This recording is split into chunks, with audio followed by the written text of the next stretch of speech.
Good morning, children. Today I will be taking state syllabus. This is for the state syllabus students. I will be taking electricity. So this even ICC students also can watch because this is almost the syllabus you will be having a bit extended syllabus of this. So if you watch this one, you will be ready for your current electricity chapter. So today I will be handling electricity and there is almost like 12 chapter in your science textbook. So we will be taking light and everything later from the physics I'm talking. So today I'll start with electricity.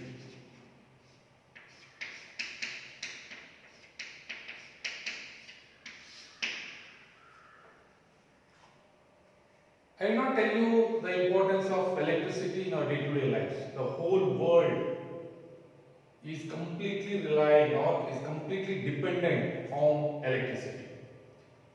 So we are used to this current cuts, electricity cuts, power cuts, but in developed countries, the whole world or the entire country will come to a halt if current is or electricity is shut down there. If you shut down the electricity there, the complete country will come to an halt. That is the case in developed countries. So why we are so dependent on electricity? Because it is the purest form of electricity. You can convert this electricity to any other form very easily. That's the one advantage we have. The second advantage is it is non-pollutable. So it won't pollute the atmosphere. It is environment friendly. And production of electricity is also very easy compared to other sources like fossil fuels.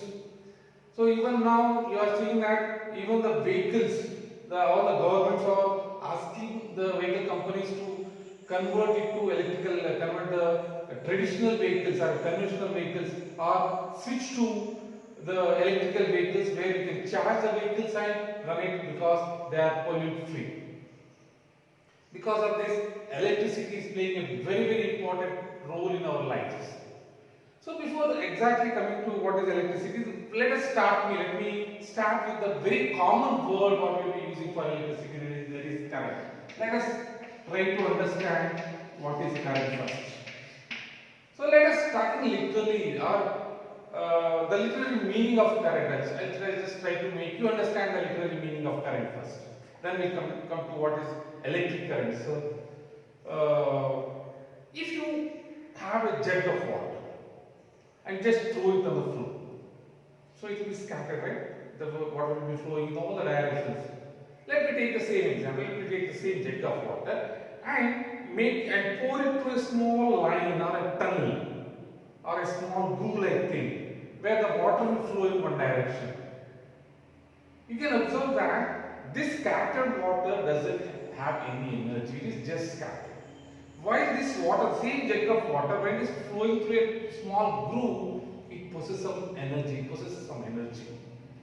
We can the energy we can call that is kinetic energy of water. So if we just place or put anything like a paper boat, say, you'll be playing while raining down happily, you'll be playing with paper boats, right? The same small paper boat, if you put on it, it can float on that and travel along with the water. So what do you understand this from this?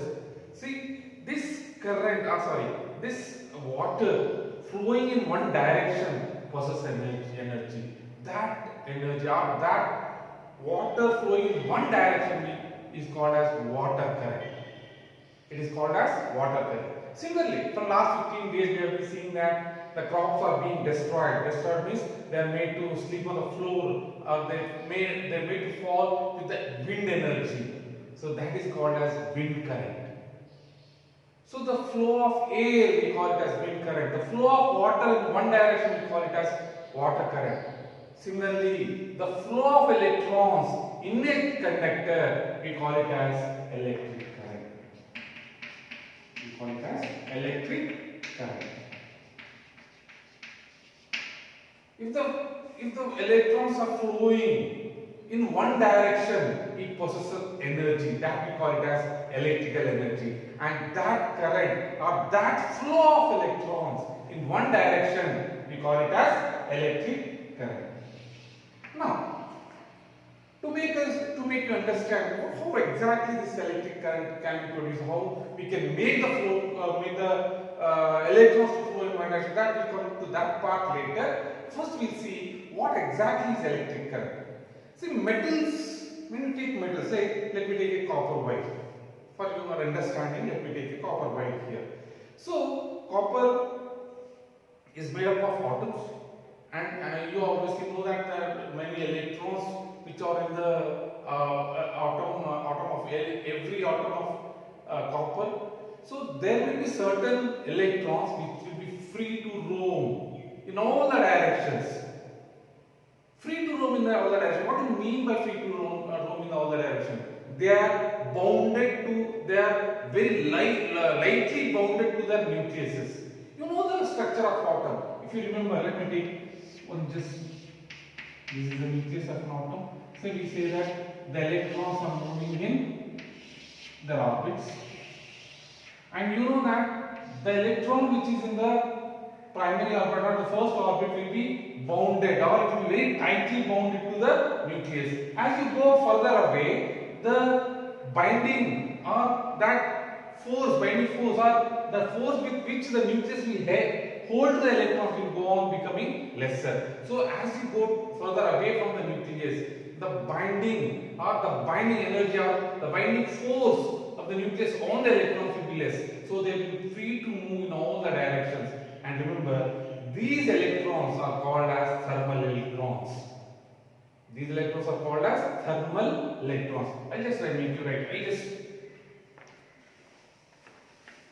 Why they are called as thermal electrons? Because they will be moving in all the directions because of the temperature, surrounding temperature. So they are called as thermal electrons. And remember that they will be moving at a speed of around 10 to the power 6 meters per second. But they will be moving in random directions. They will be moving in all the directions, different directions. Okay, these electrons, if you make them to flow in only one direction, like, let me draw a small picture here. I take this as a conductor. So these electrons are flowing in one direction.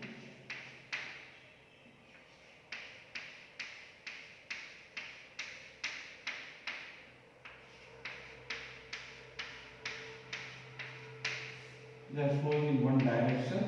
This constitutes electric current. This constitutes electric current. But what are electrons here? What is nucleus here? Let us try to understand a bit here, a bit about the structure of atom. So as you know that nucleus is positively charged and electrons are negatively charged. So let me give a bit of reference with the nucleus and just move out of that topic. So nucleus, you know that nucleus will be having nucleons in it. So what are the nucleons here? Protons and neutrons. While protons are positively charged, neutrons are neutral. So the nucleus will be, once again right.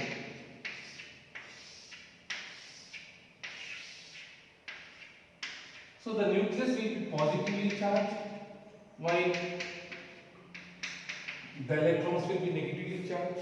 So the nearer electrons will be bound to the nucleus with a larger force. As you move away from the nucleus, the binding force due to the nucleus will go on becoming lesser. So what I want you to understand here is the electrons are negatively charged and the nucleus is positively charged. Why it is positively charged? Because it contains protons and neutrons. So we are not talking about the nucleus here. We are dealing with only the electrons. Okay. Now let us come back to this picture once again. So what I told, the electrons, if they are made to move in one direction, that will constitute electric current. If they are made to move in one direction, then they will possess energy. That energy we are calling it as electrical energy. Then what exactly is electric? How do you define electric current? Simple. For that, what I do, I will take one slice of this conductor. on cross section of this conductor. Let me call this cross section as A dash. So now the electrons are moving in one direction through this cross section. The electrons are moving only one direction through this cross section. Now let me take this point. So the rate of flow of electrons through this cross section or through this point is called as electric current. The rate of flow of electrons through this cross section or through a particular point is called as electric current. So electric current is denoted by I divided by R is equal to Q by T. Now I'll come to Q, what Q is later. So what we are understanding here, we are concerned only with the electrons which are moving in the outer orbits. We are not concerned with the nucleus or protons. We are concerned only with the electrons which are negatively charged. So I want you to understand very clearly about this. So we are talking only about the electrons which are negatively charged. So when we make these loosely bounded electrons to move in one direction in a conductor, then that will constitute electric current, and that electric current is defined as rate of flow of electric charges. So rate of flow of electric charges. As I already told you that these electrons will be carrying negative charge, while the protons will be carrying positive charges. So these charges, when they move across a cross section, that rate of flow of these charges, we call it as electric current. I hope you understood what is electric current here. So how will these charges move? We'll talk about that later. Okay. Now what the next current comes? What is the unit of electric current? Very simple. Yes, you already know that ampere is the unit of electric current. Then how do we define ampere? Ampere is defined as if 1 coulomb of charge, 1 coulomb of charge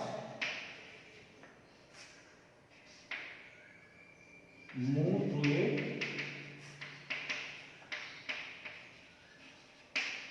point in 1 second. In 1 second, 1 coulomb of charge move through a point in 1 second, then it is called as 1 ampere. So 1 ampere is equal to 1 coulomb by 1 second. Now what is this coulomb then? Simple. It is the unit of this charge. Okay, unit of charge is coulomb. This 1 coulomb of charge is flowing through a point in 1 second, then we call it as 1 ampere. So then what is 1 ampere then? 1 coulomb then? 1 coulomb is nothing but 10 to the power of 16 electrons. Okay, remember this figure?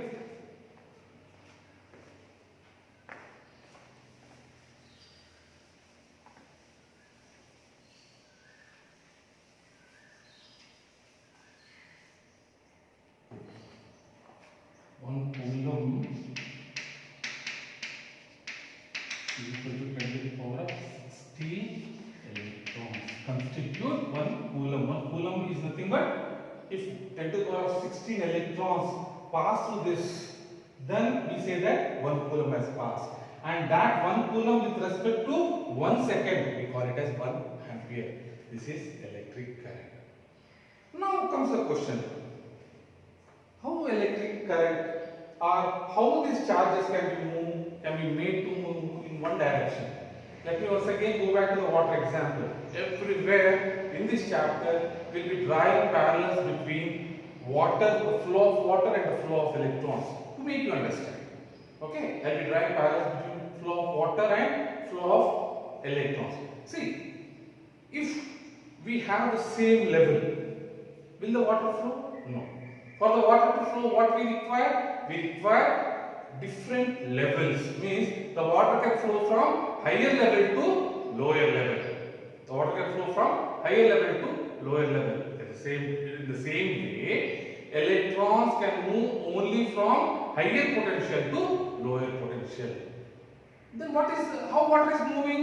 When water will move? When the water will move is when there is a difference in levels, or in other words, when we say that when there is a difference in heads, then the water will flow from higher level or higher head to the lower head. The same way, when there is a difference in potential, then only the electrons will flow from one end of the conductor to the other end of the conductor. So that difference we call it as potential difference.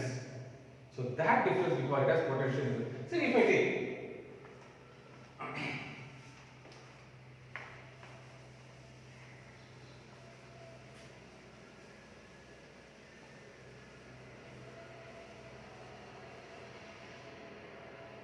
now, if I take one circuit here, say this is the conductor, the electrons will flow only from higher potential to lower potential. Now the question arises, how can you maintain this potential difference? Very simple, connect it to a cell, connect it to a cell. So this cell will maintain the difference between potential between the ends of the conductor. So let me take this as AB. AB are the ends of the conductor. I have connected these ends of the conductor to a cell which is a source of energy. This cell, what it will do? It will maintain different levels of potential, and that difference in potential will make the charges to flow, or will make the electrons to flow from higher potential to lower potential. So this is called as potential difference. So what is potential difference? Potential difference is the difference in potential between the ends of the conductor. So that difference in potential will enable the electrons to flow from one end to the another end of the conductor. Now then, how can we define this potential difference? Very simple. If it is the work done in taking a charge from one point to another point in the conductor. It is the work done in taking a charge from one point to another point in a conductor is called as potential difference. Okay, it is the work done in taking a charge, single charge from one end of the conductor to another end of the conductor is called as potential difference. Okay, so how do you put it? How do you put it in this form then? V. What is V here? Potential difference is equal to W by Q. Why W by Q? It is the work done in taking this charge from one end of the conductor to the another end of the conductor. So that is called as potential difference. So what is the unit of potential work done we have? The unit of potential work done is joule. I will write it. I should not use capitals here. Joule divided by coulomb. So joule divided by coulomb, we call it as old. We call it as old. Therefore, the unit of potential difference is old. The unit of potential difference is old. So, how do we define old then? Very simple. If we do 1 joule of work in taking the charge of 1 coulomb from point A to point B in the conductor, we say that the potential is 1 old, or the potential difference is 1 old. Let me put it the other way around. The potential difference is 1 old if we do a work of 1 joule in taking a charge of 1 coulomb from one end of the conductor to the another end of the conductor. That is called as potential difference. So by now we have learned 2 equations or 2 expressions. What are the 2 expressions? The first one is I. What is I? I is equal to I is nothing but electric current. Or I is given by Q by T. What is Q by T? rate of flow of charges, that is nothing but I, and this I is nothing but electric current, and we have the unit as ampere. This is what we learned about this expression. Now coming to this expression, it is nothing but volt or potential difference. It is a work done in carrying a charge or in taking a charge from one end of the conductor to the another end of the conductor. That the unit for that potential difference is nothing but volt, and that volt is nothing but if 1 joule of work is done in taking a charge of 1 coulomb from one end of the conductor to the another end of the conductor, then we call it as 1 volt. Now, so you have understood two quantities here. What are the two quantities? The first one is electric current and the second one is potential difference. I think I want you to notice one thing here. In both the expressions or both the quantities, which is common? Charge is common. So remember, these are derived quantities, while this is the basic quantity. Okay, charge is the basic quantity, while current and potential difference are derived quantities. I hope you understand what is the basic quantity and the derived quantities. Okay, so this is what is about electric current and potential difference. Now, let us discuss a bit about the direction of electric current. How to mark? Now, I have put a simple diagram here. Simple diagram is a simple circuit diagram here. Now I add one more thing here. One by one, I will go on adding so that you understand. So, what is this here? This is called as cell. What is it? Cell. What is cell? Cell is nothing but a source of energy. If we are having some chemical reactions, or if we are performing some chemical reactions to provide the energy, that we are calling it as cell. And what is this A and B? This is nothing but a conductor. And I will add one more here to make you understand. This is nothing but key. What is meant by key? To cut the supply of current or to make the supply of current to go through it is called as key. If I keep it open like this without any dot in that, it is called open circuit, or I have opened the key here. If I put one dot here inside the brackets there, then we say that the key is closed. When the key is closed, current will flow. Now, before winding up, I will just try to make you understand the direction of electric current. See, while introducing electric current itself, I told you that we are only discussing about the electrons. We are not discussing about the protons.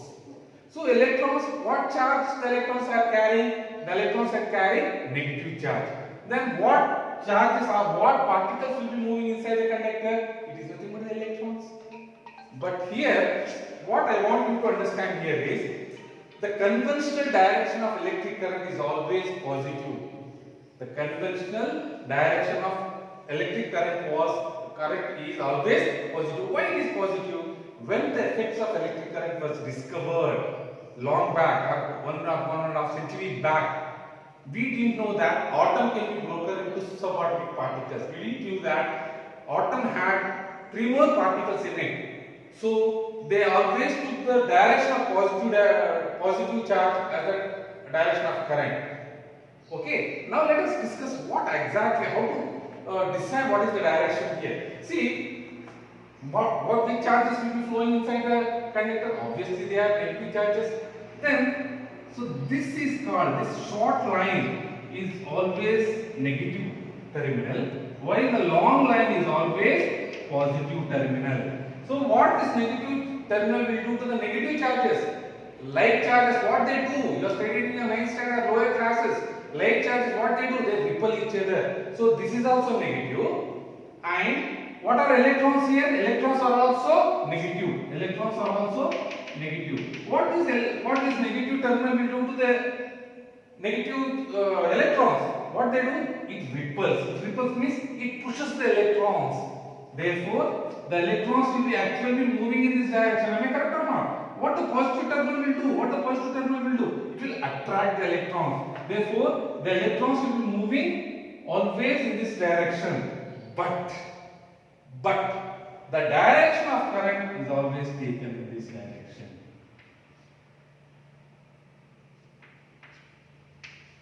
Okay, so the positive, see the simple logic here is, if the electrons are moving in this direction, what charges are moving in this direction? Negative charges are moving in this direction.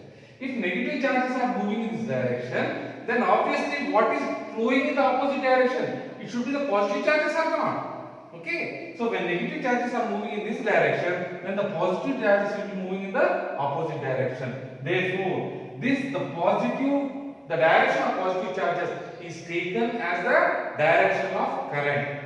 This is what you should understand.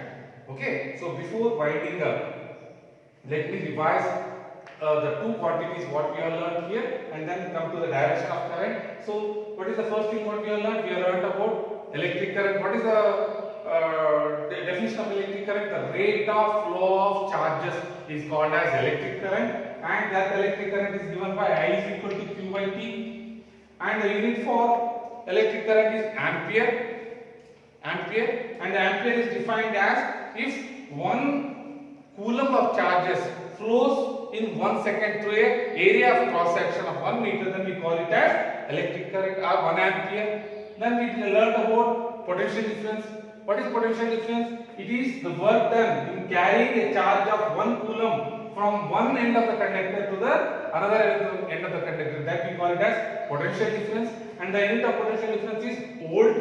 So how do you define volt? If 1 joule of work is done, if one joule of work is done to carry 1 coulomb of charge from one end of the conductor to the other end of the conductor, then we call it as 1 volt. So these are things we have learned, and we have learned about the direction of electric current. The direction of positive charges is taken as the direction of electric current. Thank you. We'll continue in the next session.